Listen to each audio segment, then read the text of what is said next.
Welcome to the Casual Shooters Podcast, your premier podcast for the casual shooter. I am your host, David Riddle. My guest today comes by way of Missouri, however they say it. You say it however you like. This is the United States. It's freedom. Young guy, but shoots a multitude of different shooting sports. So we'll have to get into all of those and see what his future might look like and where he plans on going with all of his skills. If you would join me in welcoming to the show, Mr. Jackson Schmidt.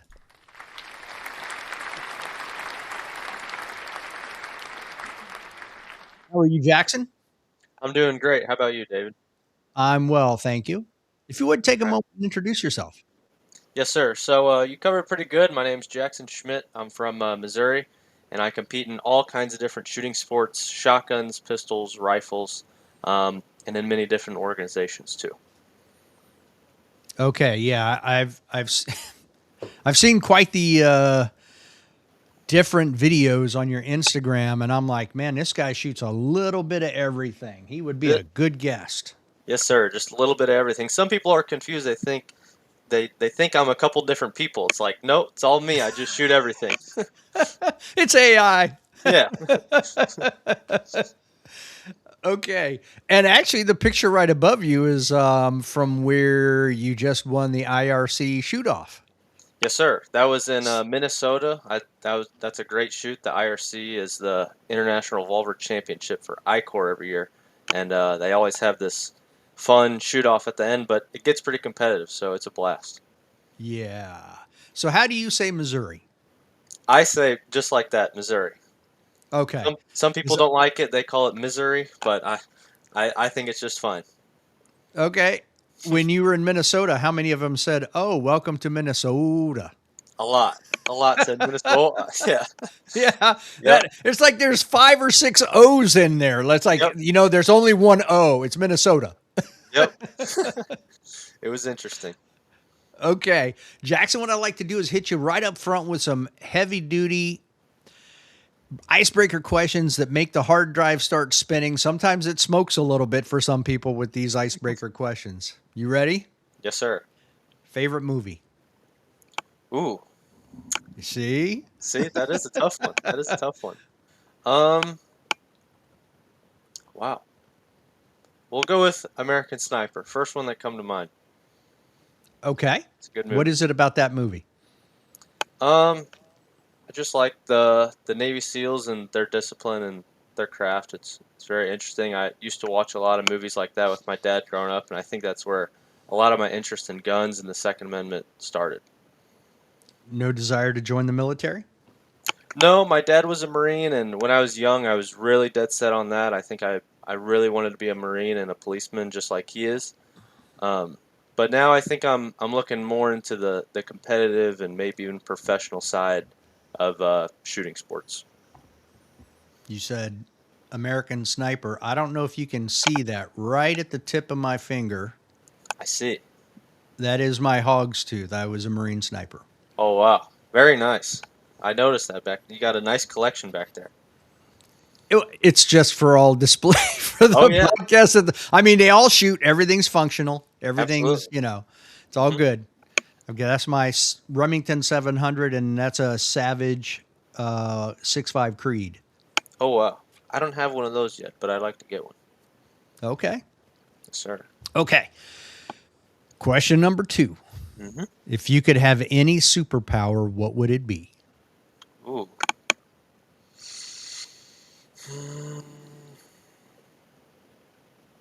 We'll say, like, what do they call it? Teleportation. Get to anywhere as soon as I want. Now, that would definitely help with, like, going to places like Minnesota for matches. Exactly. That's exactly what I'm thinking. There's a lot of shoots that we've tried to go to, and they're just a little too far, and that'd be the perfect superpower. Sorry, I had to sharpen my pencil. That's all right. I'm one of those old guys. I prefer a pencil when I'm taking notes. So, and I'm like, oh, it's a little on the dull side. Yes, sir. Okay. Yeah. I like teleportation. I mean, okay. It's more practical I think, than most. A lot of people want to fly, which would be the Yeah, same advantage, except teleportation. I'm assuming would actually be a little faster. You know what I mean? Like I would think so. maybe not instant, but within a few seconds, you should be where you need to be. Hmm. So, okay. What is a food you'll never get tired of? Ooh, I probably cheeseburgers. I can eat those multiple days in a row. Cheeseburgers I can never get tired of. I think personally, whether it's a cheeseburger or a hamburger, I like both, with Yep. cheese or without. Doesn't matter. I like a lot of different cheeses as long as they're not cheddar. Can't stand cheddar on my Really? burger because I'm not a cheddar cheese fan. There's something about it, but almost anything else, Famunda cheese. You're probably not familiar with that, but There you go. that would be So my other much. one that I'd be like, maybe, Yeah, but that's a maybe. Maybe. Yeah. right, not a hard no, but it's definitely on the we'll see. Let Yeah. me go to my movie. But I think they make one of the best breakfast foods ever. Yes, that's true. That's true. Or Because steak. Steak in the morning's pretty good. oh yeah, absolutely. I've got steak in the fridge that I was contemplating I was going to have before you came on or not, and I was like, nah, I'll just wait. There we go. So yeah, So, but I mean, when we're done, that's what I'm having. sounds good. Got ribeye in the fridge already cooked up, ready to be chomped on. But I have a Blackstone griddle that I'll cook a bunch of burgers at one time just so I can have them in the fridge at any time. And man, that is one of the There best you things to go. go in there, pull a couple out in the morning. I don't even heat them up, eat them nice and cold. They're yummy. Hmm. The Like Blackstones are cold awesome. pizza. Yeah, Oh, exactly. fantastic. Yeah, Love my make anything on them. you can Hmm. absolutely anything. And I used to go through grills like every 2 to 3 years. I'd have to buy a new grill because they just seem to rust out. Even Yeah. with a grill cover, I was very religious about putting the cover on, keeping it dry. But it seemed like the weather here in Virginia, cold in the winter, hot and humid in the summer, much like Missouri. Hmm. Absolutely. Um, Man, it would just rot my grills out. I've had my griddle now for I think 5 years, and it is in other than probably needing a little bit of a cleaning, it is in just as good a shape as it was when I bought it. Hmm. Yeah, I don't know what it is about that, but they do stay. They last longer. Mm-hmm. It is by far the best thing I've owned as an adult for cooking outside for sure. Mm. All right, you shoot a bunch of different firearms. Of all the firearms you shoot currently, which one is your favorite? Um, well, for my shotgun disciplines, I really like my trap gun. It has the higher rib and the higher comb and everything, and it's really comfortable. But the most fun ones to shoot is actually the revolvers. I really like just the mechanics of them and the clicking of the cylinder. So that's my favorite to shoot, and the trap gun's the most comfortable. So those are my two. So, so is the clicking of the cylinder ASMR for you? Do you fall asleep to that noise? Oh yeah, yeah. I can be in the middle of serious training in the basement down here. I have a big gym where I dry fire, and I'll just take a few minutes and just listen to it. It's just ever since I was little, I've always been interested with revolvers. Nice. Okay. Wow. There aren't that many of you that are, especially in the younger generations where there are so many options out there now, so many semi-autos that I don't think revolvers get much attention at all. So That's right. it's impressive that you're that into revolver. Hmm. Yeah, I started, and one really where I learned about competitive shooting was Jerry Mitchellek. I always saw videos of him on YouTube, and he was always shooting the revolver, so it always interested me, and then it also interested me competitively when I started shooting them competitively because everyone didn't want to shoot them, and everyone wasn't really good at them and didn't like them. So I thought, well, how hard could it be? And it's kind of this I don't know how to explain it, but it's just cool that it's something that I can learn and I figured out and is a big part of my shooting skill now. Yeah, I think. And I really think it all comes down to desire, and not necessarily, it doesn't have to be desire to get better, but just your desire to shoot the gun. Hmm. You know, Yep. if it's something that you don't find, you're not that enthusiastic about, then you're gonna put it down. You're gonna go to something else. But you enjoying the sounds of the gun and everything else, you're gonna get better faster just because you enjoy what you're doing. So you're gonna put more time into it. You're gonna be doing more with it. Absolutely. And it also helps that revolvers are a completely different beast. Like you said, there's semi-autos and striker-fired handguns. So it's very easy to get frustrated with revolvers. I still get frustrated with them from time to time, especially competing with them. They're very hard to keep running, very high maintenance machines. So it's easy for people to just put them away and say this is a dying piece of equipment. Let me just shoot my red dot striker-fired handgun. But it's a different animal. It's a different beast, and that's why I love it. Okay. If money were no option, if you had Bill Gates kind of money, what would you be doing right now? Probably the same thing, just with better guns. Just same thing, Okay. same exact thing. But I'm What? pretty set up right now, so I can't complain. Okay. All right. Now that we have all the hard questions done, your hard drive can slow down a little bit. The RPMs can reduce themselves. Yep. When did you first start shooting guns, Jackson? I want to say probably 10 years old, a little bit later than most. I think that's my earliest memory. But Nerf guns, pellet guns, airsoft guns, all that kind of stuff, probably as young as 5 or 6, I would guess, just from pictures and stories. So I've been shooting a really long time, and I always knew I was good, maybe above average. I felt like I was a good shot, but I really started competing in 8th grade when I was about 13. Okay. I'll write that down because we will come back to that Yes, sir. for sure. Have you seen those Lego looking plastic Glocks that actually fire projectiles? No, sir. That is a pretty interesting configure. Hmm. It's like $50, I want to say, 50 or $60. But it literally, you pull the trigger, and I believe the slide actually functions too. I could be wrong. Lego functioning pistol.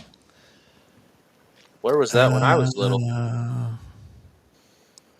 Well, and my whole point was, now I was born in the 60s, so I grew up, between mid 70s and mid 80s was my, 10 to 20 year age frame. Hmm. And I mean, other than the Red Ryder BB pistol, and then, they came out with some other pellet guns that I had, there was really nothing else. There wasn't much at all.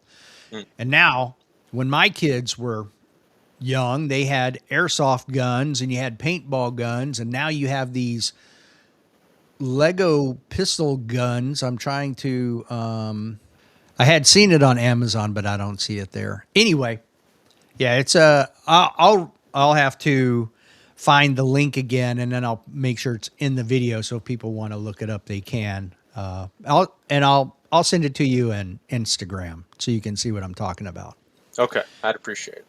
But the whole point here just being there's so many different things for younger folk, kids to start playing with that are actually pretty darn realistic, Very. that is safe. Hmm. Yeah, it's really come a long way. Even just what you're talking about, I've seen some of those where they cycle and have little Mm-hmm. pieces of brass that cycle through the gun, and a lot of that kind of stuff. I didn't have quite that where the gun would cycle, but I mean almost replica guns that I got to learn a lot of the functionality and the safety of all types of different guns, revolvers, rifles, pistols, and it really did carry over to my shooting experience now.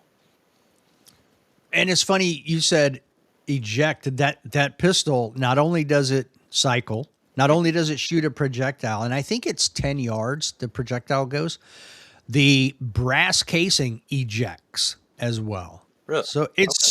super realistic. Yeah, It's crazy. And I that think is it's supposed to be. Yeah. magazine fed. Mm, So wow. I'll definitely be looking that back up as well. Hmm. And there was another part to that now I don't remember, but yeah, it's the amount of stuff. Oh, I know what it was. I recently saw a video of a 6-year-old girl running a what looked to be like a USPSA style shooting course, and I think it was airsoft.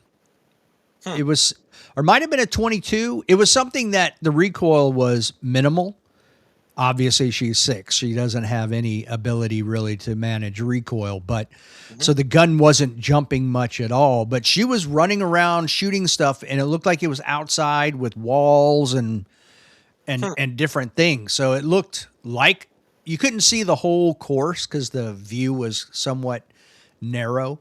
Hmm. You had like her shooting and then a few feet on either side, and that was about it. But it's there's a whole world of airsoft too in Oh yeah. Southeast Asia, you know. Have you Yes. seen any of that stuff? Yeah, I think a lot of Steel Challenge in either Oh yeah. Japan or China, maybe Korea, one of those. They Taiwan and Tai- Korea big. Taiwan, yes, I think that's what it is. But it's almost all their Steel Challenge is all airsoft. It's Yes. it's crazy. There's a massive culture for airsoft competitive shooting over there. So I think it's good for competing for what you're saying. You know, a 6-year-old girl or just smaller people who can't handle and manipulate guns. But I think they're also pretty good training tools. Oh, absolutely. I mean, you Mm, can't how much more realistic can you get really other than exactly. the only more realistic thing I could think of would be an actual pistol shooting simunition, Hmm. which is a hard plastic projectile. It's supposed to be for training purposes. You know, you get hit by one of those, it's still going to suck. Oh yeah. But that's fairly realistic. I think you have to change the barrel out or so. You have to do something to get it to function right. But yeah, airsoft I think is one of those things that has really dramatically changed the ability. Frank XU, and he pronounces it shoe, like wear a shoe. Okay.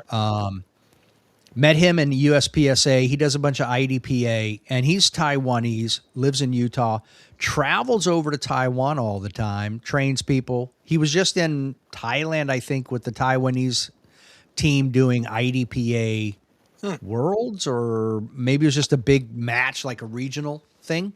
Interesting.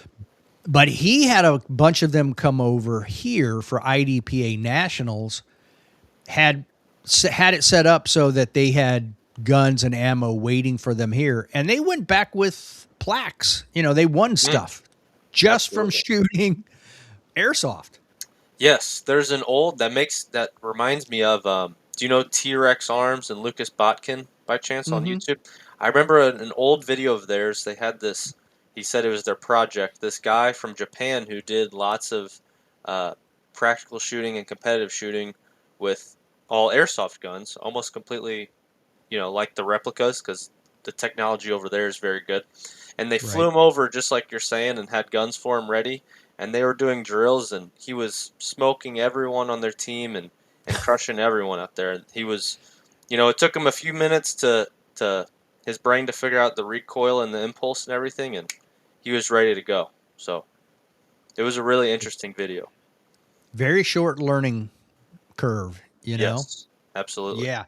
Frank was telling me that they tinker with their airsoft guns the same way we tinker with our regular guns over here. Really? Yeah, my reaction was the same way. I was like, "What?" Yeah. Yeah, it I was. wonder what they do. He said they tinker with the slide, the trigger, just the functioning of the gun to get it to work the best possible. And Hmm. I was like, I wouldn't have even imagined, but Interesting. That's yeah. cool. That's cool. But at the same time, if you get online and look at airsoft guns and then you look at all the accessories, there's like a million parts for these things Oh yeah, absolutely. Yep. just to make it function better with different weighted plastic balls. You know, it's like, Hmm. what? Yeah. So I guess in a way, I shouldn't be surprised. I don't play with airsoft because I've got real guns. Yeah. So Absolutely. Yeah, I have two airsoft guns. One's with an optic and one's with iron sights. But like I said, I dry fire right out here in my gym at home in the basement, and I have 5 targets just like Steel Challenge or SASP and a timer, and I can shoot almost identical the stages that we do in a match, and it directly translates over to real shooting. Yeah, I believe it. Even I can't remember the name of the company now, but it was one of the years I was at SHOT Show. So I want to say 22, might have been 2022. One of the airsoft companies had gotten a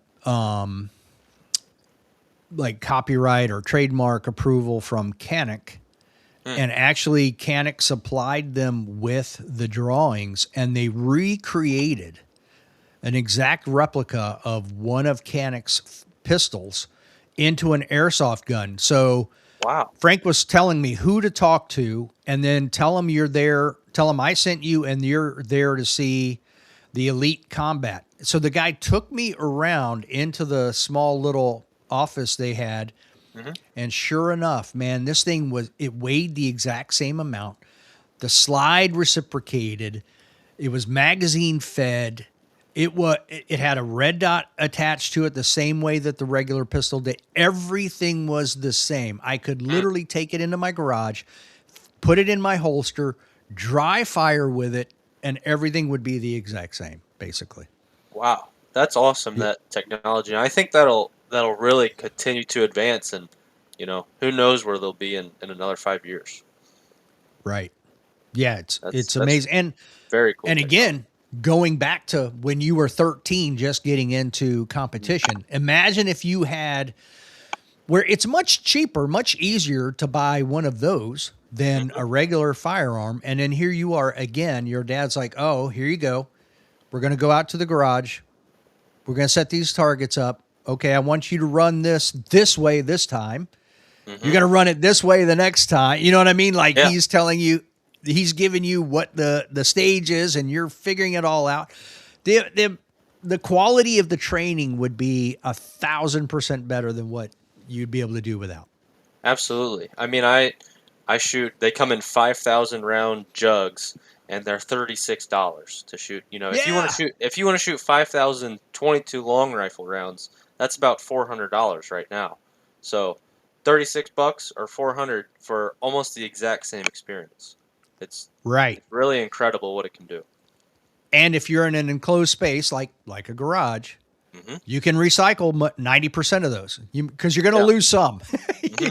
No matter what, some of them are just going to disappear like socks in a dryer. Yeah. So, Yeah. going to happen. All right, so let's go back. You said you got into competition shooting around 13. You started shooting real guns around 10. So between 10 and 13, how old are you right now? I'm 17 right now. Okay. So Yes, sir. between 10 and 13, what what was the transition? What guided you towards competition? Or was it just something at 13 that happened that did that? Good question. It's a little bit of both. So at 10 is when, like I said, I started seeing videos of T-Rex arms and Jerry Michalek and other things online and on YouTube where I never even thought about racing guns and seeing how fast you can go and how accurate you could go. I thought, you just shot at the target. I had never even considered something like that. So then I started, making up my own drills and copying things I saw in videos, and we had steel set up where I would shoot, and I was kind of doing the competition without the formality of it. And then randomly, I'm talking to my cousin one day. We're at the Lake of the Ozarks. I said, "What are you doing this summer?" And he said, "Oh, we got practice on Monday, and then the national championships the next weekend." And I was like, "What? That's insane! I didn't even know that was a thing." And that was it from there. That October, we went and checked out a team practice, and I told my dad, I said, "This is it, Dad. This is what I want to do. This is it." Your dad was like, "Okay." Yeah, he was all for it. My dad's grown up shooting guns, um, and like I said, he was a Marine, and now he's a policeman. So he's always been around guns. I always have. So it was a no-brainer for us. Nice. Yes, Okay. sir.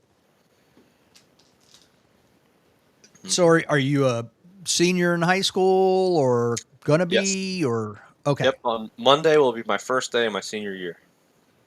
Okay. Your final year So of high school. final year. All right. So we'll get back to that too. But Hmm. so 13, you decide you're doing this. Your dad's all in. He's like, yep, he's as we would say, gung ho. Yep. Hoorah. Absolutely. How did you then get into it? What's that transition like? Oh, this is what I want to do. Saying it and your dad agreeing is one thing. Hmm. Actually getting into it is another. How did that happen? Yep. So I got really lucky, and that's why I think I almost think I was put on earth to be a competitive shooter because the chances of us actually joining the team were very slim. That October practice we went to was the last practice of the year, and we picked back up in February. So, in that time, I could have lost at any time, but I stuck with it. I kept researching. I think at Christmas, I got my first competitive rifle, and February, I had my first competition with the team. So really, Okay. I, And I didn't shoot that much. I'm sorry to interrupt. I didn't shoot that much over the winter. I shot occasionally at the lake on our steel like normal, but I really just showed up to the competition. They showed me the rules and how to act on the range, and that was it. how to act on the range is not a fool. Yes, not a fool. Yeah. The technique, the etiquette, what to do, all the safety procedures. So Right. Yeah. Not a absolutely, fool. not Exactly. a fool. Yep. So. What did you shoot that February? What were you shooting? So that was a steel challenge match in Rolla, Missouri. So, and I shot a rimfire rifle optic gun. First time I ever competed. Okay. So that was a Ruger 1022. Okay. Yep. That's the nice thing about the rimfire too is the cost is not prohibitive to get in and start shooting. Mm-hmm. Absolutely. Yeah. And I think our team even, and a lot of SASP teams do this, supply team guns. So I don't even know if I was shooting my rifle yet, but our team has plenty of team rifles. So Okay. that was really cool and really easy to get into. So a lot of people, and you probably know this too, don't want to get into the shooting sports because of the cost, which is fair. But a lot of these youth teams, for sure, have a lot of those opportunities where it's really easy for you to get into it. Yeah, and it's like the bigger the gun, the bigger the caliber, the greater the cost. Whether Right. again, if we start with airsoft, least amount of cost to get into, then you Mm-hmm. have rimfire, next least costly, but the rifles are more than the pistols. Right. And then you get into the pistol sports which is cheaper, I think, than shotgun because some of those shotguns are ridiculously priced. Oh yeah. And then you have your larger caliber rifle, which, your PRS and your NRL Hunter and stuff like that, where those guns don't cost necessarily as much as some of the shotguns do, but the ammo cost is there. Mm-hmm. The scope costs in some of those are $5 and $6 grand for a scope. So, which is as much as an Yeah. open gun in some cases. So, just for the Absolutely. scope. Hmm. Yes. So, the bigger you go, the more cost prohibitive it becomes. Absolutely. So, you shot a steel rimfire gun. Hmm. Was March the same thing, or was that your next competition / training when March? Yes. So then our practices picked up after that was late February, and our practices picked up just after that. And I started. We have practice every Monday night, and I started going every week, learning more, and really was seeing some momentum. And a lot of my coaches were telling me, "Hey, I think you have some potential in this. You're shooting really well." Um, so I was very motivated and very interested in the game, and I started learning a lot and digging up videos online. And I think the next big competition was our SASP state competition in May. Oh, so really, I mean, you only had 3 months, and you've really only been shooting for 3 months in this Hmm. whole competition realm, and then you have SASP state. Basically, yes, sir. S- Go ahead. Nope, go right ahead. Okay. A lot of the coaches were saying, your safety's there, your gun handling is there. Like I was saying, I've been handling guns since I was 6 years old, so I really got to take all that time from February to May to really focus on my technique and how to get faster. And when when you're that young in your career, there's so many things to work on and so many things you can cut so much time on. And so that was a lot of that time, and I didn't really even have to think about all the safety things.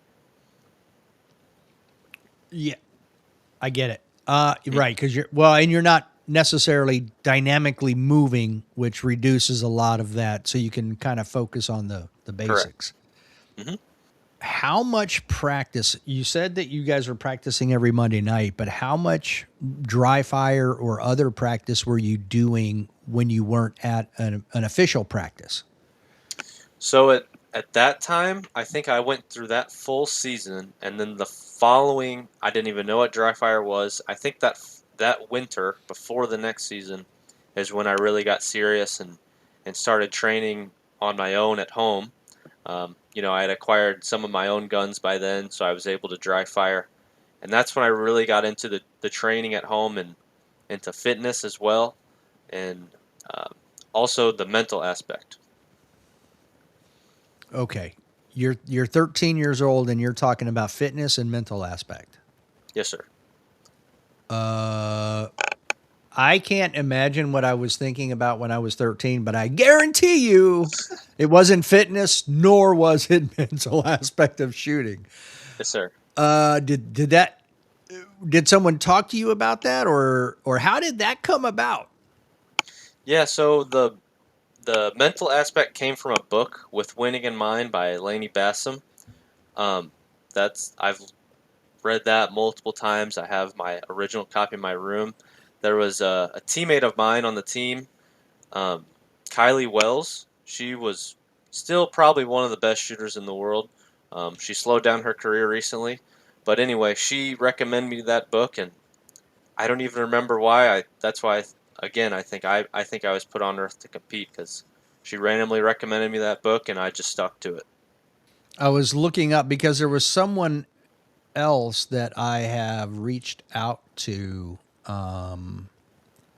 about being on the show, and it was actually it was a different one that you had after one of the competitions. I saw you guys were chatting, so I went to her page, and sure enough, Hmm. I have reached out to her too, Kylie Wells. I'll have to look her up. It's hard finding Yes.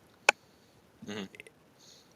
younger people that are into the sport to try to get them on. So if I see them, I try to reach out. Yes. Hmm. Yeah. I'll have to send some your way. Get more Okay. youth on here. Yes, Yeah, sir. that would be good. That Hmm. would be awesome. Absolutely. It's completely the motivation and the way youth get into shooting is way different than adults. Like I didn't find pistol shooting competition till the 50s, till my 50s. Hmm. Whereas, I knew about rifle stuff in my teens, and that's what I was geared towards, and that's what I did for the longest time. Yep. So it's a whole new world for me. Hmm. But most most people I know haven't read Lanny Basham's book, and some that have are like, at first they're like, I'm not quite sure what he's trying to say here. Other cases, it is. The nice thing is it's a fairly easy read. Yes.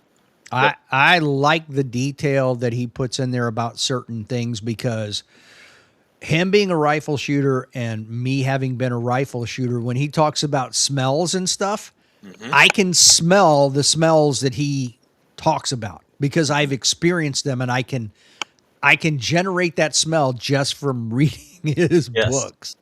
It's Yeah. crazy. But that's interesting to me that it's only been 4 years that you've been doing this and you've read that book multiple times. But let's talk fitness for just a second. Hmm. Like when you say you started thinking about fitness, what exactly? Obviously, you're not thinking, "Oh, I want to bench press 500 pounds." It's obviously going to be more shooting related. So, Right. what fitness were you thinking? So it um, one was the eyes. Recently, I've gotten really, really serious about my eyes because everything in shooting comes down to how you see. I see you got your Hunter's HD Golds on right now. Um, Boom. boom. I recently got some Pilas, Okay. the wider frame. So the eyes were. I do a lot of eye training. I eat cleaner so that my eyes can see better and are stronger. Um, and then a lot of more plyometrics and Mm. there's better words for it. Like you're saying, I'm not trying to bench press Yeah. 500 pounds, but I do need to be able to lift my shotgun 600 times in one weekend to shoot all three events, and I need to have strong legs so I can walk to each event and I can stay strong and turn my gun to hit all the steel and have a strong core and just things Yep. like that. Also, just stretching a lot more and being more flexible and mobile. Because I have zero athletic background. I played, t-ball and football and soccer growing up, but I was pretty bad at all of them. I was always the slowest, always the weakest kid on the team. So when I found shooting and I really got to apply some more strength, and it was something I was interested in, it was a lot easier to want to get into fitness and exercise. Right. Especially knowing that it's improving what you like to do. Yes, absolutely. Yeah. Yeah. That willingness, that motivation, that desire is there. Mm-hmm. Totally get that. Now I know you're at least 6 foot. Yes, yes, sir. Okay. So you weren't 6 foot at 13. So you've grown quite a bit during that time. That's right. Have you seen your athleticism change during that time? Absolutely. When I was a lot younger, I couldn't, run very far. I could barely run a mile. I couldn't do a lot of things like that. Wasn't very flexible. Wasn't very mobile. Now I can do a lot more things. My balance is really good. My stability is really good. I have really good core and really good cardio. You're all over for shotgun. I walk a lot. So just things like that. My athleticism and just my overall health has become better as a result of shooting. Oh, looky there. Shooting improves your health. Yes, sir. Yep. That's going to be our slogan. Yep. Shooting improves your health. I like it. Absolutely. I It's a like it a good lot. it's a good excuse. Right. There you go. NIH, where you at? Yeah. I have to get the CDC and the FDA to listen to this podcast episode. Ooh. I Get don't them know on that they'd agree track. with that. Yeah. I don't care. Yeah. I'm only an hour away. I'll go visit them, sit down in their office. They wouldn't like that either, but Yeah. I would enjoy it until I got Yeah. escorted out. Yeah. Then you could just But plead the fifth on everything. Color your tie. I mean, it works for Fauci. Yeah. It should work for me. There you go. That's right. All right. So you make it through that whole season, that whole first season. At what point did someone ask you, or did you find out about dry fire? That's a good question, and it's hard to find a specific point. Um, but I'll be honest, a lot of my coaches have been really helpful, and a lot of people on my team have been really helpful. But I do joke around, but I'm kind of serious that I'm YouTube certified. Half of my shooting technique and knowledge, including fitness and the mental game, probably all comes from YouTube. So or just online. So I don't know a specific point, but I know I found some old training notebooks that date back to December of 2023. So that winter time after when I started dry firing. Okay. Were you just dry firing with like rimfire stuff, or had you found shotgun by then too? I had not found shotgun. That's a good question. So mostly I was just doing rimfire stuff. I had still have targets set up in the basement. These small airsoft steel. They trap the airsoft pellet, and I would shoot airsoft on that, and then I would also dry fire with my real guns. Okay. So those were some of the exercises I was doing to dry fire. Okay. So what did season two? I guess season two picked up in February again. Yes, yes, sir. Oh, okay. What did season two look like for you? Season two, I dry fired the whole year too. I kept it in the program along with the live fire. So again, we practice every Monday. I think me and my dad became members of the range, so we would go out on our own a lot. And then I competed a lot more, but I still dry fired. I think then I was doing just about every night. I would do some drills for about an hour. So that's what that season looked like. A lot of practice, a lot of learning and figuring out what my technique is and how it shapes up to other competitors, and really figuring out my shooting taste. How much did your dad or your coaches figure into all of your work at home? That's a good question. I'll be completely honest, and again, my coaches have been a great help to me over the years, and so has my dad. But my dad acknowledged pretty young in my career. He said, you're almost surpassing what I know as a shooter. So I will help you along the way, but you're kind of on your own. I can't help you much more. And so, like I said, I was a lot on YouTube figuring stuff out, or just figuring stuff out in the basement. Like I talk about the motivation, I was just very interested, and this is carried over to shotgun too. Um, I'm still very technical, and I want to learn why this works and why this doesn't work, and how to make it better, and how to shave more time, and how to be more accurate, and just chipping off those little things, and just being very interested with the technical aspect of the game.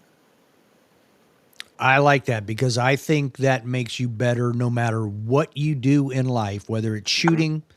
I've been a paramedic for 26 and a half years, and wanting to know all the whys and the hows and all of that, all of that makes a big difference.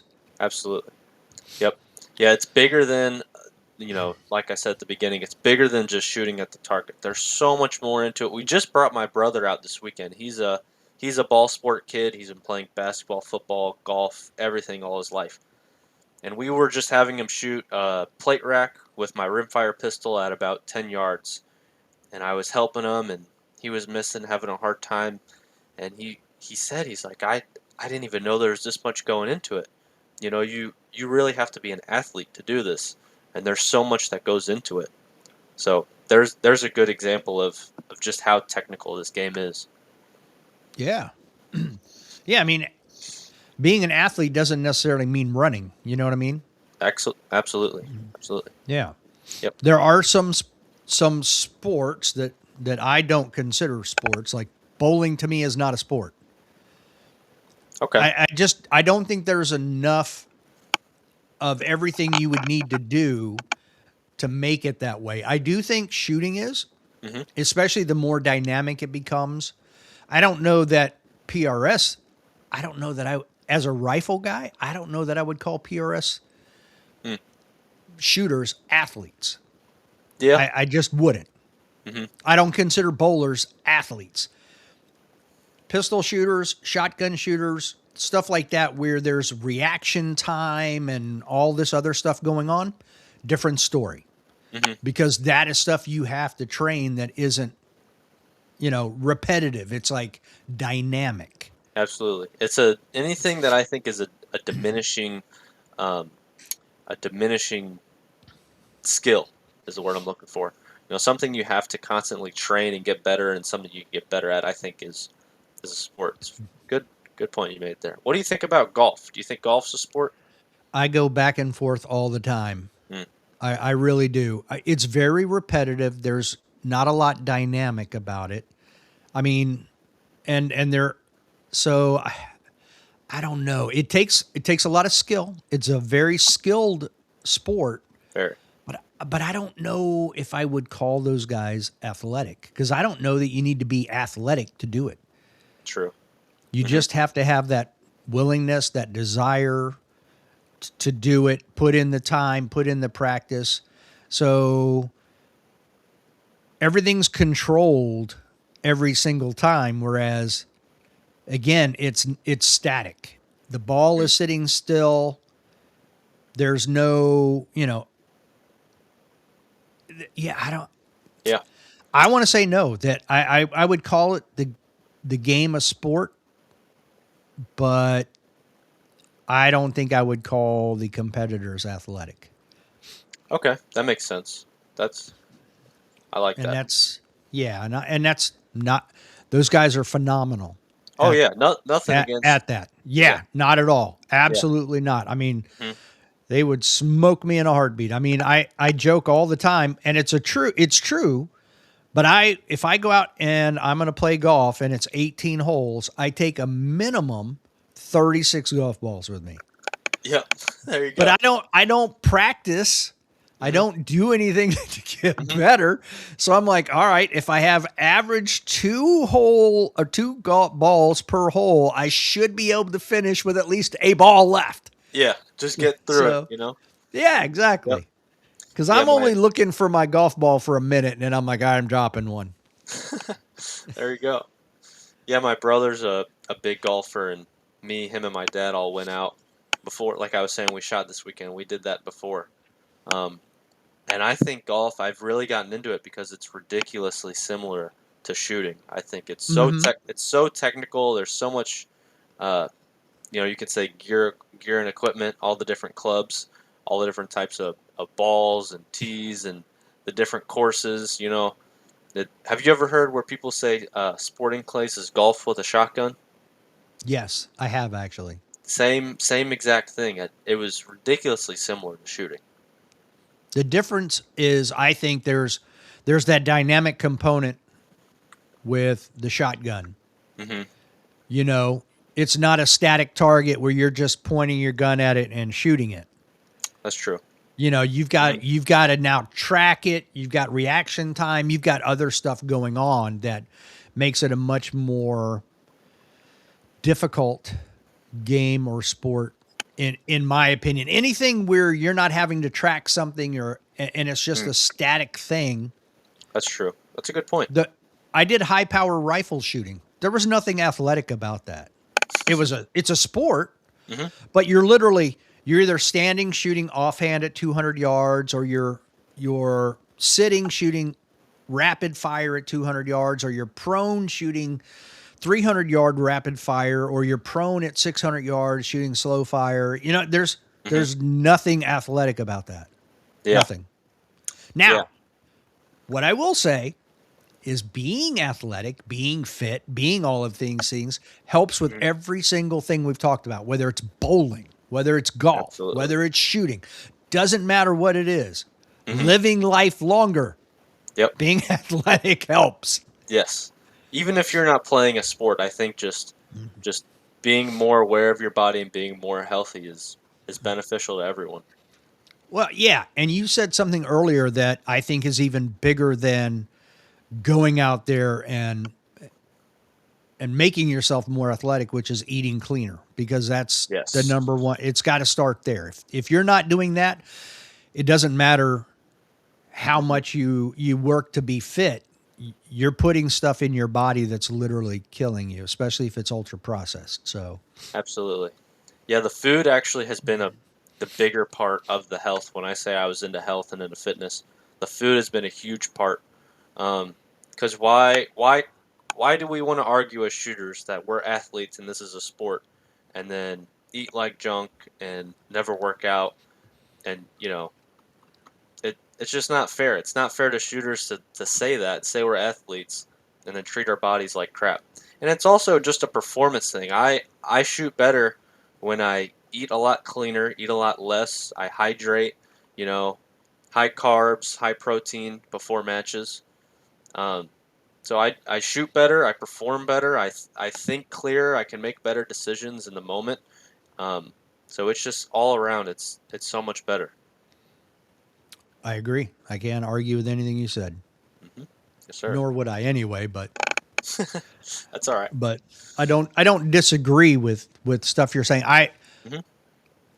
And the thing is, and this is weird too. I mean, you talk about YouTube. There was no YouTube when I was growing up. I mean, I was getting out of the Marine Corps in the mid 90s when the internet really started becoming a thing. Mm. Okay. So, it was, I was well into my, I was well on my way to 30 by the time, almost 30 by the time the internet really became a thing. And then in the last 15 years, it's really exploded with Mm-hmm. YouTube and all the other internet content because, like you're saying, now you can find all this stuff that you're talking about. And now we're finding out, it was probably somewhere between 2005, 2010, where I really started questioning a lot of the stuff that we had been taught for my whole life up until then. So now I'm almost 40, Mm-hmm. and everything they'd been preaching about the food pyramid and what we should be eating, I'm like, wait a minute. Mm-hmm. I actually took some medical classes where they were saying stuff, and I'm like, that doesn't add up. The math isn't mathing, as we would say now. Yeah, You know, that's it. I'm like, the math isn't mathing. I'm like, no, this isn't. Something's not right here. A plus B is equaling D. Mm-hmm. That's not adding up to me. So I started doing my own stuff, and I started realizing how screwed up things were, and that's when I started realizing how screwed up the field of medicine was too. Yes. And now it's like, man, there's just so much information you can, if you really do some of your own research, it's easy to eat cleaner. So your Mm-hmm. body's going to function better. Like you're saying, you're going to have better mental clarity just from Oh yeah, eating cleaner. absolutely. So it's amazing. It's like, wow, things are improving. It's still an uphill battle, but at Mm-hmm. least you and my kids who are now in their mid 20s, 26 and 24, are able to find this information on their own. I mean, I was still 10 years, 14 years away from finding it. Mm-hmm. Yeah, absolutely. Yeah, So, it's been a really interesting journey to learn about all that. And just for some examples, I soda is an absolute no for me. Fast food is an absolute no. Um, nice. just any ultra processed foods, I don't eat. Any you know chips, gummy worms. Most candy. I don't eat any candy. Just that kind of stuff. It all started with just there's a match this weekend. I should start drinking some more water, maybe eating a little better. Um, but then I wanted, okay, well, I want to have the same performance at practice. Well, now I'm practicing every day. So then it just became a daily habit, and now I'm just constantly eating better and eating cleaner. And not only just for shooting, that's not the point I'm trying to make here. Not just so I can shoot better at the next match, just for the mental clarity and the better fitness overall. Yeah, now it becomes routine. Yes, sir. Yeah, now it's just regular. It's what you do all the time. That's awesome. Hmm. You made it through a whole season when you were doing just shooting rimfire. How did you?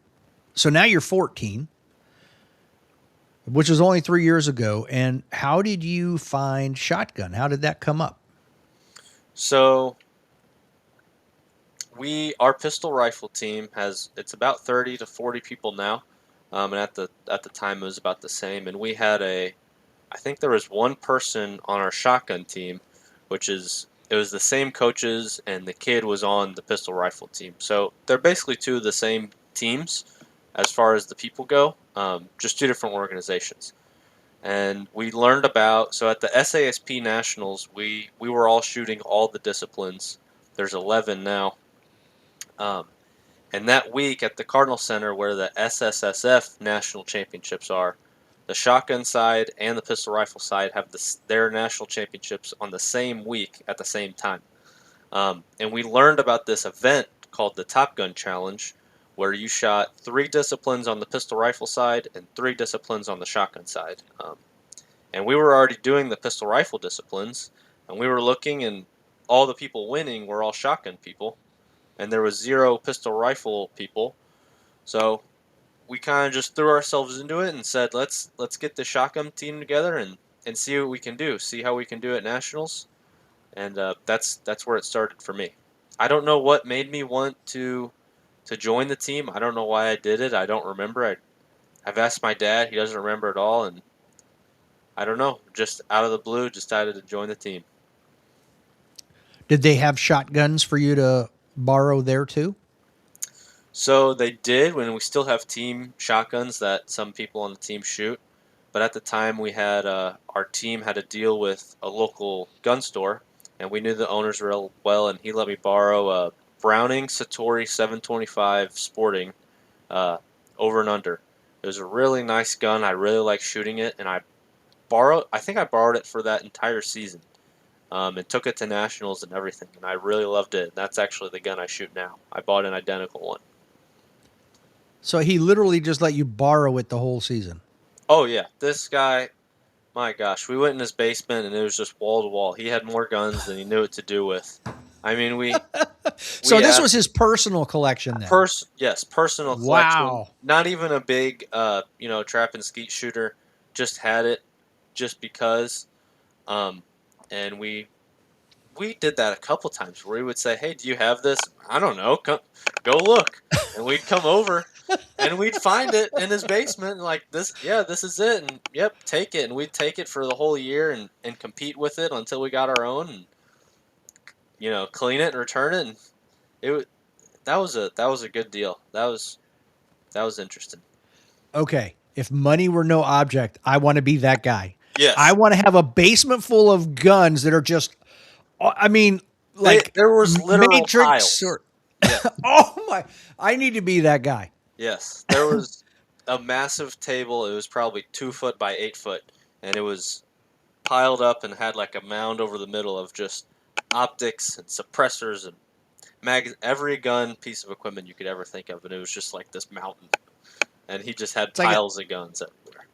a jigsaw puzzle. If you can find the pieces that fit, you Yeah, can have it. you can keep it. Yep. And he did. Wow, He had some. that's awesome. It was. It was really cool, and I'm very grateful for him for doing that. Let me try that gun out. So in that Top Gun challenge that first year, I took fourth place. There was about 30, I think there was 32 competitors that first year, and so you shoot American trap singles, American skeet, sporting clays, and then on the pistol rifle side, you shoot a 1911, a rimfire rifle, and a rimfire pistol. So those are the six total. Okay, so you were 14 at the time when you did that, right? Yes, sir. So what was your thought of shooting the 45 with that recoil? So that wasn't a 45. That was we shoot 9 millimeter for the 1911. Okay. So it's just S- a easier round to come by. So go ahead. Right, but still okay. Mhm. I mean, you'd been shooting rimfire the whole time, and now you're shooting a 9 millimeter. What was that for you Oh like yes, for you? yes, good point. So actually that year, I should have backed up a little further. So that first year, we had our state championship, and somehow we got talked into going to nationals that year, just to shoot the pistol rifle side. Didn't even know about the shotgun. And I shot, we call it the four rimfires, the two rimfire rifles and the two rimfire pistols. The following year, I shot all 9 disciplines. So those four plus another 5, which was two revolvers, centerfire handguns, a centerfire rifle, a PCC, um, just every single discipline. So I had a little bit of experience shooting that. Okay, was there much of a transition then for you from the rimfire to centerfire cartridges at all? Some that I can remember. The biggest thing was just the recoil, and I understood, there's going to be more recoil. The gun's going to be heavier. It's probably going to be just overall a more aggressive gun to shoot, and I needed to match that. And I remember just learning the gun and fighting it and letting it, learning that gun and growing with it over the season and figuring out all the ins and outs of all the different guns was a lot of fun, but very challenging and very rewarding.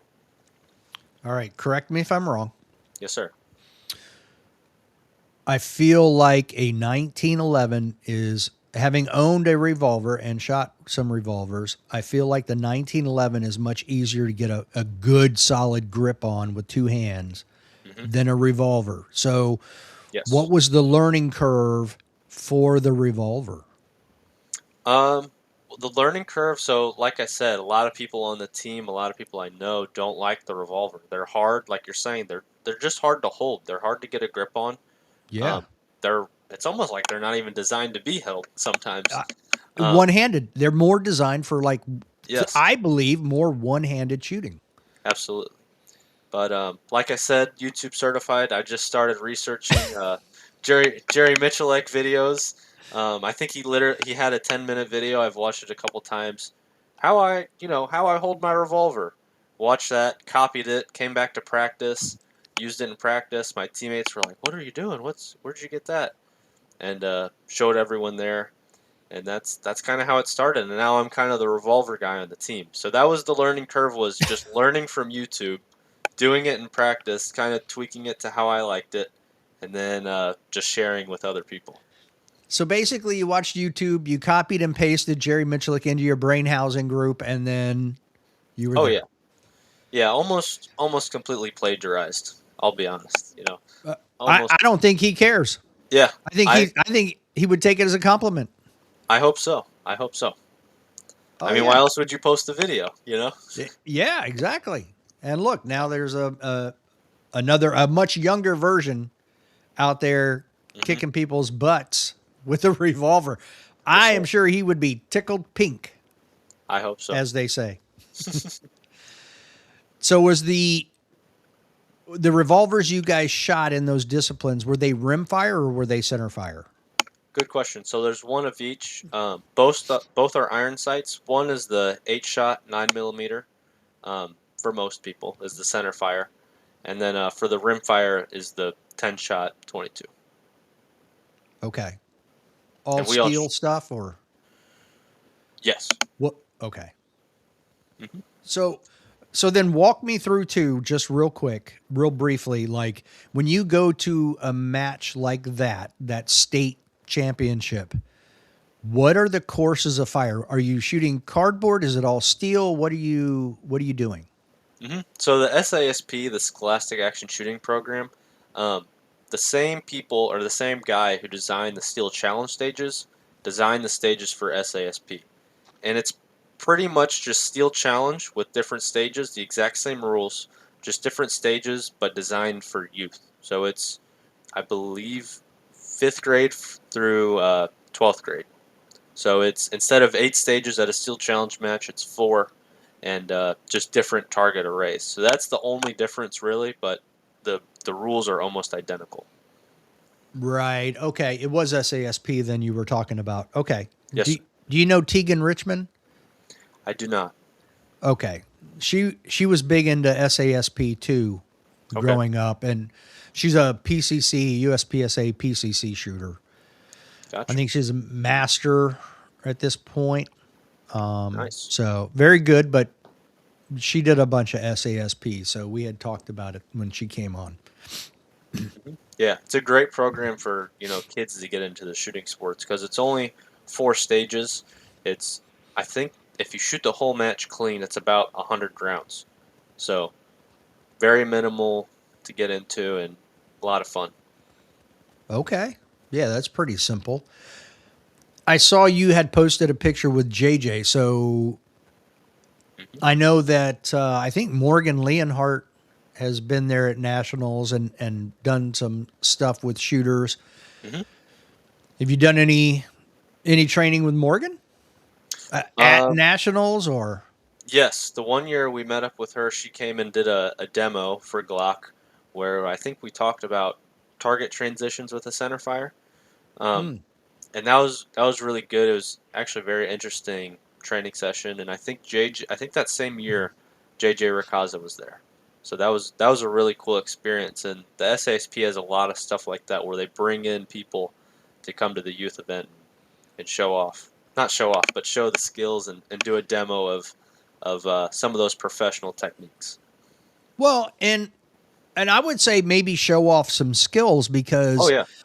because for you, Jackson Schmidt, who's only been doing it a few years, and then you see what more time and more practice leads to, it's like, Mm. and someone who already likes it and wants to keep doing it, that's like, oh, now it inspires you to become more like what they're doing. Absolutely, absolutely. Just that skill level meaning. Because So, I do you remember remember? just go ahead. Go ahead. No, you go. Okay, I remember being with JJ and him flipping over a cardboard target, getting out a Sharpie, and he was drawing all kinds of diagrams and numbers and arrows and explaining to the group, and everyone was just looking at him like he had three heads. But I just remember being a sponge and not saying I understood it all, but I just loved how technical it was and there, how much he was looking into every aspect of such a simple drill. I think it was only two or three targets, but he was just looking into it so in depth and breaking it down, and that was just so interesting to me. I thought I was the only crazy guy doing that, but when I saw a professional doing it, that was really interesting and also really it was a big confidence booster for me. Do you know who Eric Graffel is? Absolutely. Okay. Him and JJ did a video at, I think they recorded it at SHOT Show one year. Hmm. And it's like I'm not going to say how long it is because I don't remember. But they did a full breakdown of hit factor math and how it factors into shooting USPSA style Hmm. matches and how you would use that to determine what you can or should or shouldn't do on stages Hmm. and stuff like that. So it doesn't surprise me that, you know, JJ was breaking it down like he did. Yeah, I'll have to find that. That sounds interesting. When and you talk about being technical, have you started looking at these, whether it be IRC or Bianchi Cup style matches that it Hmm. looks like you've done as well? Do you try breaking them down very technically like that? Yes. So like I said, with all the mental process stuff, I'm very focused on the process of what can achieve a good score. A lot of people show up and naturally want to shoot a good score and want to do well, impress someone, break the target the hardest, whatever. But I'm more focused on, for example, the barricade event in Action Pistol or the Bianchi Cup. I know if I get my gun out of the holster and onto that wall in the spot I need it to be in, I'm gonna see the target well. So that's one technical detail that I can focus on right before that buzzer goes off. That helps me focus on the process, and also helps me, grow my game with every rep because I'm actually focused on doing something right instead of just trying to shoot a good score. Mm, okay. Yep. Because you see a lot of people. Go ahead. Go ahead. No, I want to hear what you have to say. Okay. You said like at a club match, you go and you just hear the banter in the background and people joking around. But you hear a lot. When that timer goes off, I just don't know what to do. I'm lost out there. And I forget where this target is, and I forget that, and then I have to, and people just get lost for that timer, and they're thinking about their hit factor, and their classification, and how they're placing in the match, and how they're gonna shoot this and that, and then beep, and it goes off, and now you're supposed to be shooting and engaging targets and be focused, but you're thinking about the end result, but you're not even finished with this stage. So it's a lot of just observing those things, especially from a young age, really helped me start to realize, okay, how should I be managing my mind and staying out of my own way to shoot good scores? So how do you do that when you're at the match? So that's where focusing on the process comes in a lot, and then a lot of confidence in a work before the match. So I don't want to give away too many secrets, even though it's all in the books I've mentioned. But just little note cards and affirmations, and just talking about it like I've done it already. I don't say I want to go to the IRC and win the shoot off. I'm gonna win the IRC shoot off, and I'm gonna shoot my targets well and compete well. And I'm not even thinking about who could be there, who I'm gonna be competing with, who's watching, all that kind of stuff. Because I'm just confident and believe in myself, and all I need is to usher all that doubt out. And then once I get on the line, like that picture above, I get in that box. It doesn't matter if Alex Donner, who's in that picture, who's an incredible shooter. It doesn't matter that all of the IRC staff and all the shooters are behind me. It doesn't matter that there was a live stream that my mom, brother, grandma, grandpa, and dad were all watching while I was shooting. It doesn't matter. I couldn't see any of that. I couldn't hear any of it. I was just focused on hitting that first plate out in front of me, getting my gun out of the holster, and seeing a good shot on that plate. And that's why I've loved shooting, and I'm kind of covering a lot of things here, but I've loved shooting because when I focus on that process so much, not only can I execute and shoot a good score, but the whole world and everything else fades away, and I couldn't see or hear anything else around me other than that one target. You don't sound like a 17-year-old to me. You sound like a 25, 26, 27-year-old who's been shooting a while. Well, thank you. I appreciate that. So that's very impressive how much you've learned in such a short period of time, especially at your age. And I say that because at your age too, there's so much other stuff going on in your life. It's hard to stay focused. And I mean, let's be honest. There's a lot of hormones going on. It's easy to get distracted. Mm-hmm. Absolutely. So for you to be able to be so focused at the age that you are and learn and self-teach all the stuff that you've learned is pretty freaking amazing. That's impressive. Thank you. Yep. Yeah, I know I covered a lot right there. Sorry about that, but I wanted to get that point across. Yeah, no, not at all. I mean, you're literally I'm literally analyzing what you're saying as you're saying it. I'm like, man, this guy is hitting like all the stuff. He's hitting all the right notes. So There we go. pretty impressive. So at the end of the second season, now you're looking at shotgun. You've been shooting other stuff, including revolver now. Mm-hmm. So when did you start branching out into Bianchi IRC, which is revolver? When did you start doing that stuff?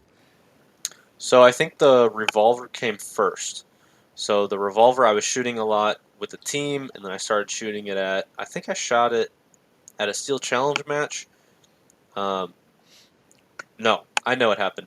I went out to Kansas, Mill Creek, practical shooting, and shot their SASP state match. That's what it was.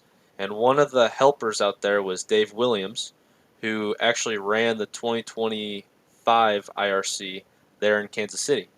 And he was looking for more junior shooters. He saw me shooting revolver in the state match, and said, "Hey, we have a monthly I-Corps match every month, so you're in St. Louis. Come on out and try it out."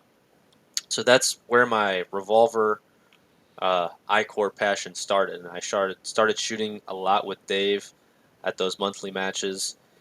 He convinced me and my dad to do the IRC that year, and that was my first ever IRC.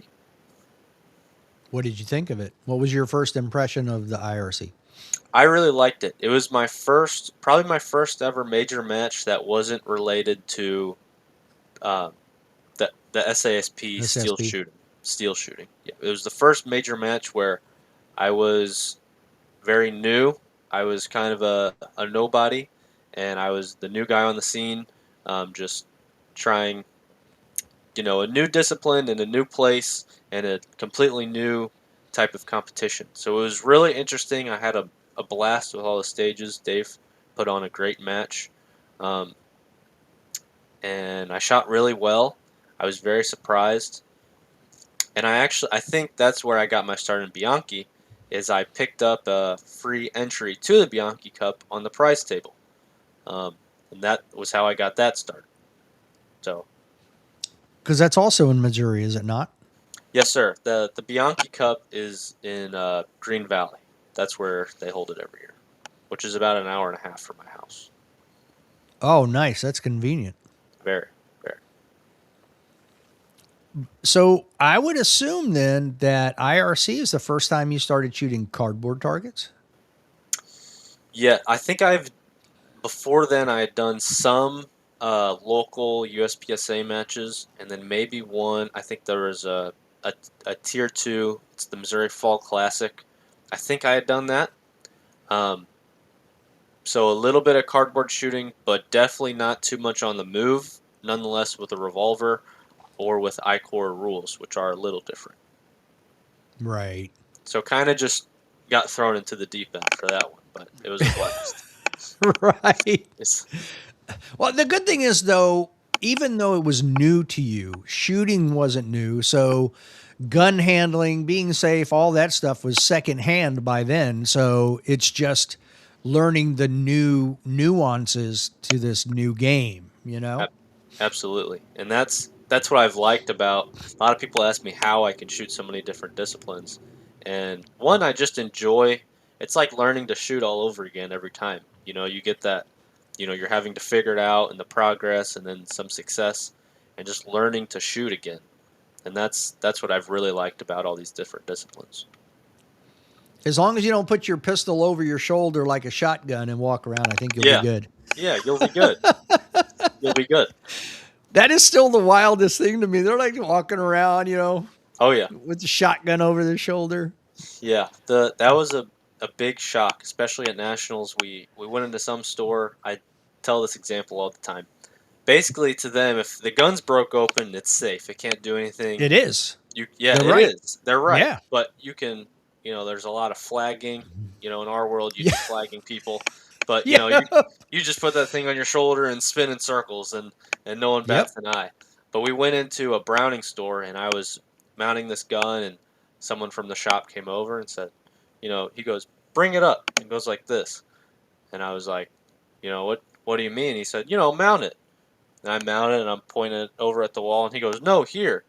And he grabs the barrel and he pulls it in right to his face, and he's looking down and I'm all mounted, and I'm just pointing a shotgun at this guy's face, and no one, no one batted an eye. It's definitely a different game.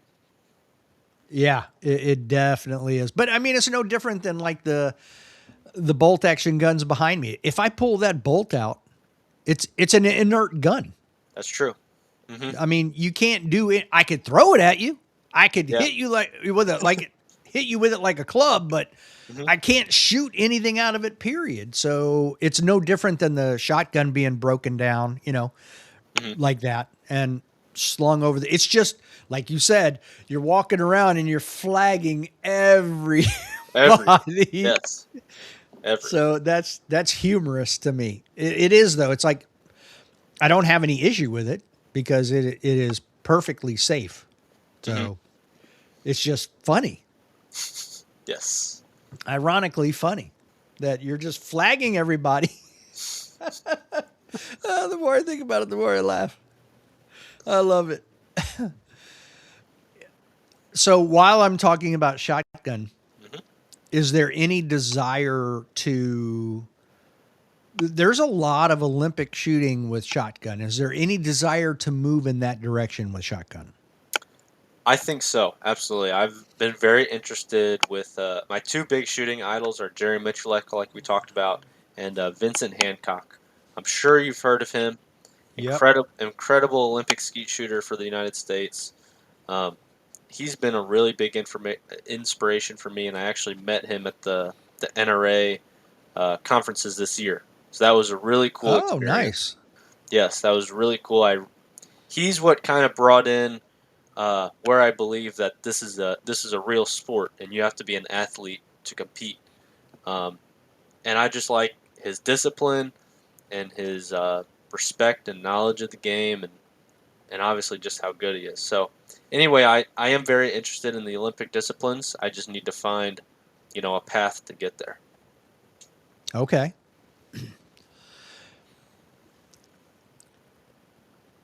Now we'll go back for a minute. Hmm. So you start branching out, Bianchi, IRC. You've shot a couple of USPSA matches. You're still doing SASP. What is SASP your focus? Your Good main question. focus?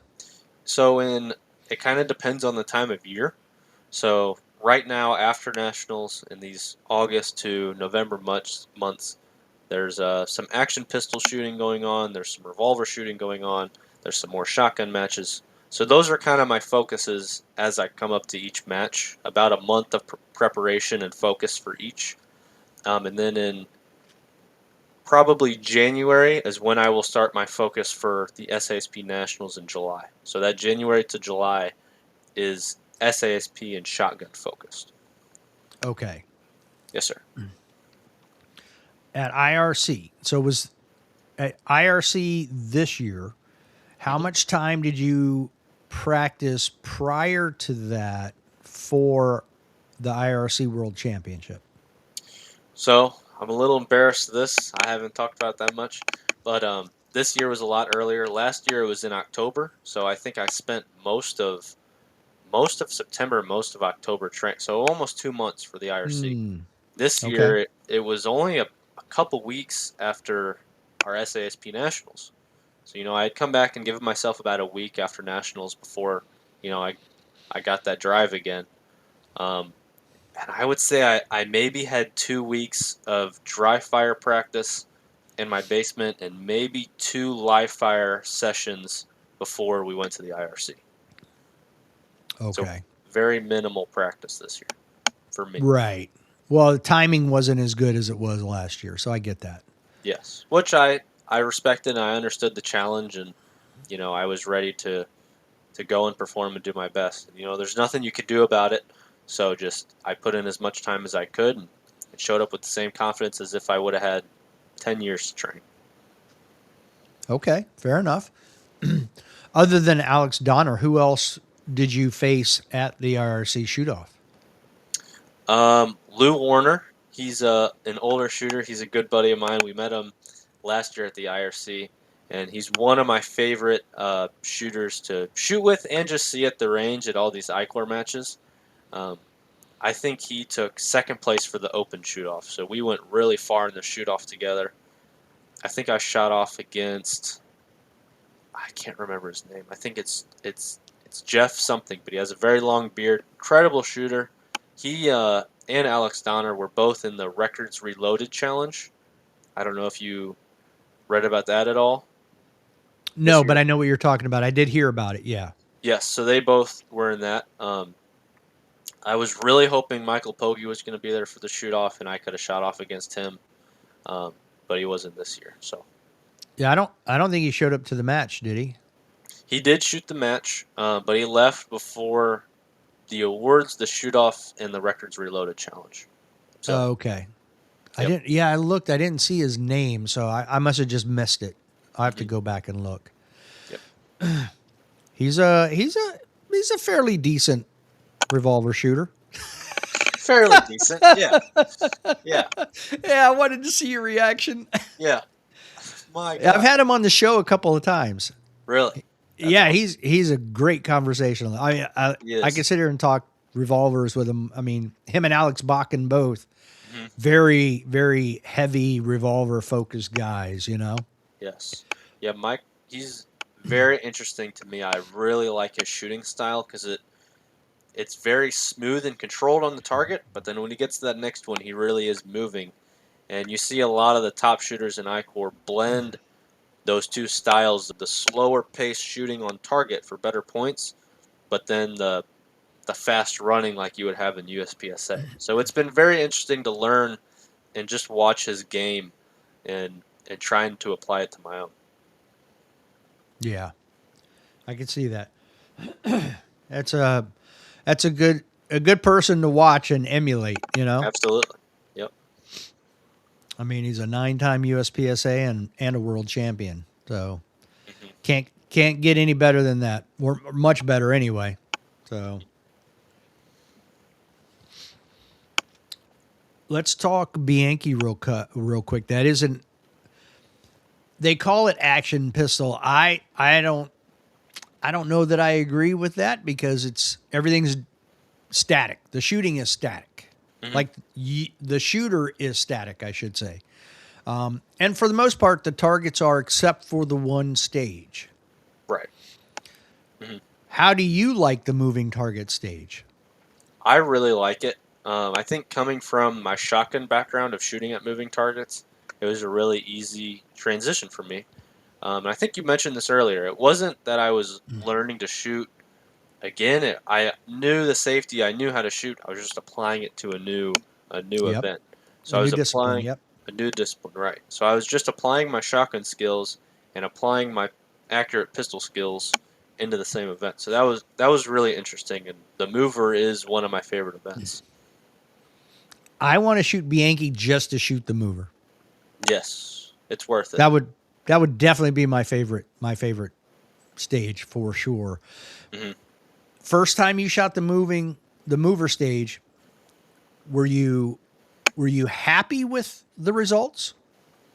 I think I did better than I thought I would. I was confident I'd do okay, but I understood it was probably going to be challenging, and it's probably where every year that's where the Bianchi Cup is lost, is the mover.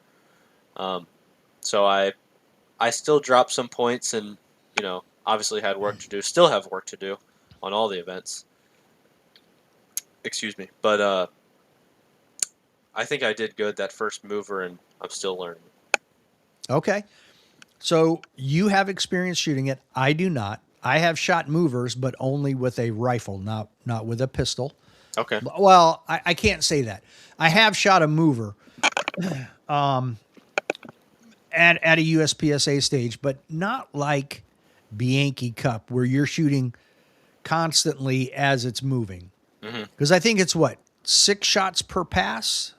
Is that right? So there's four positions. Your front two are 6 and 6, and then your back two are four passes of 3. Okay. Yeah.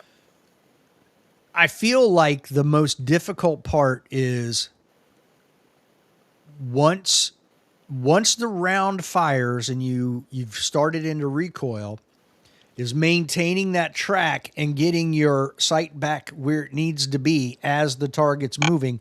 Hmm. Because I feel like if you're a newer shooter and you haven't done it before, I feel like you might slow down in that process so the Oh yeah. target gets ahead of you, Hmm. Is okay. So how did you coming from shotgun, you understood the game a little better, but did you run into that at all? A little bit because your pistol mechanics are taking over, and then your shotgun does, and they go back and forth. So that's the argument people make is you can't shoot all the disciplines, but I'm figuring it out. But that's a good point. The target is moving, so I try and keep the pistol moving the entire time, but you Mm-hmm. still then your pistol fundamentals take over, and you want to stop to make a good shot, but then you're already behind, and now you've shot a 5, and you're down another 5 points. So it's been very interesting to learn and apply all the techniques, but not let one take over the other. I almost feel like if you're trying to dethrone a Doug Koenig at Bianchi Cup, that you almost would have to dry fire the moving target just so that with initially just to main to train your body to maintain the same pace of movement Hmm. even through recoil. You know what I mean? Yep, absolutely. So yeah, so that like say you use a timer, when you hear the beep, you start moving and you're just constantly pulling the trigger without moving. I mean, without slowing down your upper torso. Hmm. Yeah, that's actually a drill I did here. Training for the cup was we have this long piece of trim on the wall in our basement, and I would just have the timer. The gun would come out, and I would just track from left to right, and imagine pulling the trigger on a target. I'd just imagine what distance I would be at, um, and just like you're saying, just kept on moving the gun because it's on a moving target. It's moving. So if you stop and shoot, it'll be behind. If Yeah. you shoot, it's a moving target. You have to keep moving. The shot isn't the end. You have to move, shoot, and keep moving and never stop. Yeah. I mean, that could easily lead to a catastrophic miss because Yes. I mean, it's like an avalanche, because if you pause, you make that shot and you pause even for a fraction of a second, now the target's ahead of you. Now you're chasing it. Hmm. So now you're fighting to get back to where your lead needs to be. And by then you're wasting so much time that there's a chance you don't even get off all the shots you need to get off, you know? Exactly. So that's just going to compile itself into a big mess. It's like unraveling the entire ball of yarn, and you just have Yes. this mess of thread at the end. Yep. Except it's, you don't even watch the ball, untang or tangle itself. It Right. just it happens like that. It's one, you know, turn the wrong way. One, you look at your sights for too long. You look at, to the naked eye, you probably can't even see it happen. You just think, oh, why did you shoot a 5? Well, it's probably some minuscule thing that a tenth of a second off, and there's no correcting it. Right. Okay. Let's talk scoring for a minute. Hmm. USPSA has a big A zone, big C zone. SASP uses primarily steel, so it's anywhere on steel, like Hmm. steel challenge type stuff. IRC Bianchi Cup have the tombstone target with scoring rings. Yes. So they're all a little different. Hmm. Does that ever, have you ever had scoring confusion? No, actually, that's a good question. I always like to, the night before, or even just on the way to the match, kind of remind myself of how the scoring works, and what I'm looking for. Because if you shoot in USPSA, if you shoot Alpha Charlie, that probably won't kill you. You'll be all right on a stage. You'll drop a couple points. But if you shoot Alpha Charlie at an I-Core match, you just added 3 seconds to your time. So Whew. you just have to change your mindset a little bit and change your focus. And I always just like to think, today I'm an I-Core shooter. I've never done anything else. I'm an I-Core shooter. And that's how I'm going to shoot these stages. I'm going to take my time and put on 2 good shots on each paper. And then when I go to the USPSA match, I'm a USPSA shooter. And I move really aggressively on my feet. And, I might throw a Charlie here and there. And just things like that. I have to put myself into a different mindset and just kind of review the rules of how the scoring works. Do you have a preference for hit factor or time? That's a good question. The hit factor is, I think I like the time plus more. I think it really shows you a lot more bluntly, how much time you're adding, because those first couple monthly matches, I would just blow through everything and shoot because I'm a fast shooter. So I would just shoot through everything, and then say my original time is 12 seconds, but I have 15 seconds of penalties. I just shot a 27-second stage, and then there's a 60-year-old man who comes up behind me, shoots the same stage, does it in 14 seconds, and smokes me for the day. So just things like that, I had to really learn the time plus, and it really showed me how I need to be more accurate and controlled with my shooting. And that's why I preferred that, because it really shows you, your baseline. Right. I I like the hit factor. However, if I were king for a day, I would change USPSA match scoring to be, I would keep it hit factor. However, I would not be giving points per stage. It would be a Mm. cumulative hit factor. Like right now, let's say you shoot a 5-stage USPSA match. You get a hit factor for stage 1 and you get points based on that. Then you shoot stage 2, you get a hit factor, you get points based on that. I would do away from this. I would go away from the stage points. Do away from that. Do away with that completely. And each stage would just build kind of like time plus.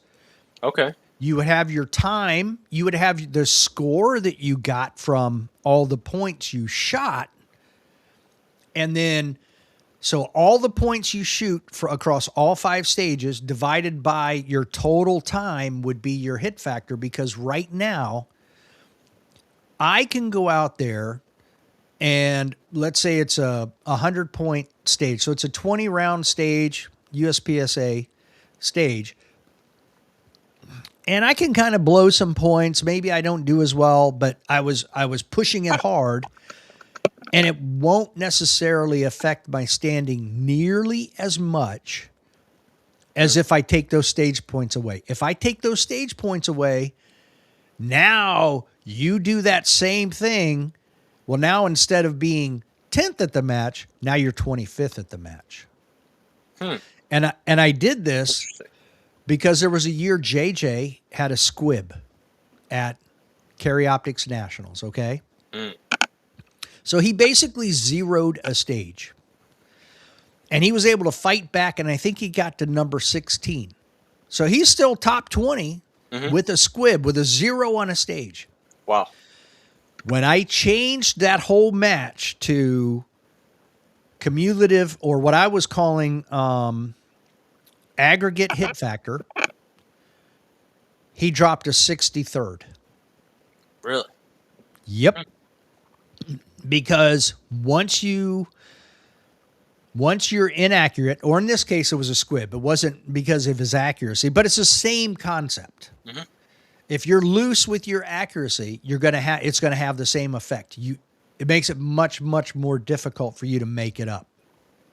So personally, I would do away with stage points altogether. You can still have stage wins, because whoever has the highest hit factor is the stage winner, just like now. I just wouldn't give you 100 points, or 160 points, or whatever the stage points were. You wouldn't get that. That wouldn't count towards your score. It would just be an aggregate of everything. And now you would see people tightening up their belts a little bit and not being so crazy with their accuracy, because now it will crush your hopes and dreams. Worse than a communist government. That's true. Yeah, that is kind of interesting, and there's a lot of people who don't like USPSA and the whole idea of it, because it's kind of becoming a track meet. It's who's got the fastest gun, that can run the fastest and pull the trigger fastest, just closer to the A zone. It's not really about. It's becoming less and less about shooting accurately and just trying to be quicker. Now it's kind of just how fast can I be and how many points can I grab while I'm moving. So nothing against USPSA or the sport or those athletes. I love shooting it myself, but I can kind of see where people are coming from, and I think that scoring would really combat that. Yeah, I mean, it definitely, the faster you are, it helps, especially on a smaller stage.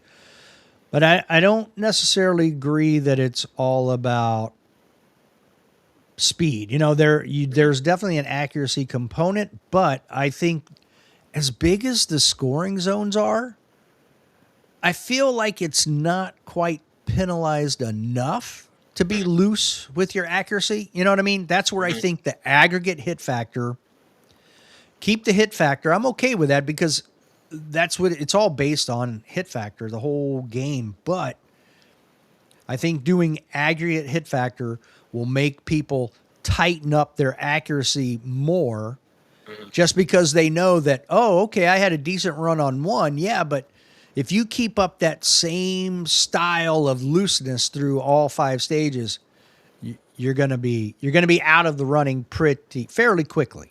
Pretty quick. Yeah. Yeah. So it does build, it's not quite time plus punishment, but it bridges that gap. I like that.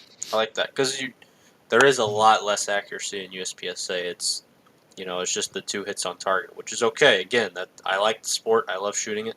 But, if you walk up to score a target and there's 2 almost keyholed right on top of each other, and everyone's like, oh, that's awesome. That's really good. And I-core, it's not uncommon to have that on every other target, of almost keyhole or 2 right next to each other. It's interesting how much more that scoring and that, like you said, how much more it penalizes you, how much tighter everyone gets. So it is possible It's just how much that scoring scares you. Right. Yeah. Hmm. And I mean, look at the A zone on a USPSA target is what I think 6x12, 6x10, 6x12. Sounds right. It's one of those two. Yeah, it is Mhm. 6 inches wide. And it's either 10 or 12 inches tall. That's a big aiming area. I get it if you're shooting 40 yards and you're dynamically shooting. That's much more of a challenge. But Mhm. you don't run across too many 40-yard targets at maybe a stage, Yeah. and that's it. So there aren't that many that are that challenging. Typically they'll do a partial to make it more challenging or a no shoot or something else. Hmm. But it's a fairly generous aiming area. So I like the idea of making a little bit more challenging on the accuracy size, not changing the target, not changing it. All you have to do is drop the stage points and it becomes a much more accurate game. Hmm. That's very interesting. I've never even thought of something like that. It's all it Hmm. takes. Yeah. So, so where do you think you're headed? I mean, you're still a young guy. You got one more year of high school left. What's after high school, and what's the future of shooting for you? Absolutely. So there's a couple colleges I'm looking at to go into for shooting sports. For the pistol rifle stuff, the SASP, there's Bethel University in Tennessee. They have a awesome program, probably the best team in the country at the moment. Definitely the best team. And on the shotgun side, I've been looking at a couple schools: Drury here in Missouri, William Penn up in Iowa. So just anywhere where I can go and keep competing and just be a part of a team would be awesome. Have you considered small bore or any of that other stuff, or is that just not interesting to you? I'll be honest, I've never tried it. Never really had the opportunity, and it's not too interesting to me. I'm sorry. I know No, that's your thing, but I'm sorry. no, not at all. You're not hurting my feelings. I mean, I think that takes a special type of person to do that, you Yes, know? very So analytical. it is. And it's a lot of standing around and waiting and not doing a whole lot of anything, really. So I get it. Most people aren't going to be into that. I was just curious. So what about do you do you have plans for after college? Like, are you looking to stay in the shooting realm or be like a Christian Seiler where you get a degree, you work in that field and just keep practicing with, for him, it's basically still a hobby because it's not his main deal. Hmm. That's actually a perfect example you bring up. I think at a minimum, that was what I would be looking at: is some sort of degree, have a job, and compete and travel as much as I can. In the Steel Challenge world, there's Jesse Misko, who has a big camper and he works remotely. And he drives to the next match, does his work, shoots the match, and rinse and repeat. So something like that I think would be really interesting, and something I'd be interested in. But I also, like you mentioned earlier, the Olympic disciplines. I think depending on where I go with the shotgun stuff, I think that would be a very cool opportunity to just train full time for the Olympic Games. So, but in general, I'd like to stay in the shooting industry, in the gun industry, and continue competing. Is there anything we didn't mention that you'd like to bring up or Um, I don't know if we didn't mention it, but I'd like to bring it up again. I want to get more youth involved in the youth shooting sports. So the SASP is a great place to start. The SCTP is a great place to start if you want to shoot shotguns. Um, Whatever you want to shoot, reach out to me or reach out to David. Reach out to someone and just say, hey, I want to get into this. And I'm sure there will be someone waiting for you with a gear bag at a range somewhere, ready to let you try it out. That's what everyone did for me.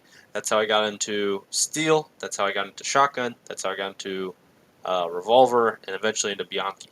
Is there's just always been someone somewhere ready to help and ready to get a junior involved. So if you're a junior out there that wants to shoot and get into competing and um, travel all over the country and compete in matches and win trophies, you know, reach out to me and I'll help you out. There you go. And your Instagram handle is on the screen, so they can see that. So Yep. Send me a DM or you can go to my Facebook and message me there, wherever. Just let me know. there you go. Well, Jackson, I appreciate you coming on. I've learned a lot about you, and it's very impressive, and I wish you the best. All right. Thank you so much, David. Thanks for having me on.